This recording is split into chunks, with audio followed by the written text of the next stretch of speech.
kwamba kwa habari ya Utatu Mtakatifu inasumbua watu wengi mno, na ni kwa sababu hakuna andiko la moja kwa moja linaloelezea swala la utatu, na kwa sababu hiyo kumekuwa na mdahalo kubwa sana kwa watu fulani kwa habari ya kuamini Roho Mtakatifu.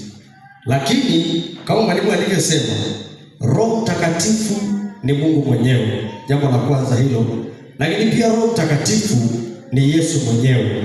Lakini pia Roho Mtakatifu ni mwana wa Mungu mwenyewe. Hayo mambo matatu ninaomba nikupe ufupisho huu. Yaani ukikutana na mtu anajaribu kukuchanganya simple, yaani kwa urahisi kabisa, Mungu amejidhihirisha katika maeneo makubwa matatu. Sema amina. Amina. Jambo la kwanza, eneo la kwanza, alijidhihirisha kama Mungu muumbaji. Na mwalimu amezungumza hilo. Lakini pia jambo la tatu, alijidhihirisha kama mwana mwokozi. Lakini pia alijidhihirisha kama Roho, yule Roho anayeuisha uhai wetu ili tuweze kuunganika na Mungu. Sasa maandiko hayo ambayo tungeweza tukayasoma yapo mengi. Kwanza tukumbuke katika Agano la Kale Roho Mtakatifu alikuwepo. Jamani, situko darasani. Washirika wa Bwana Yesu. Katika Agano la Kale Roho Mtakatifu alikuwepo? Ndio. Ndio. Alikuwepo? Ndio. Alijaza nani?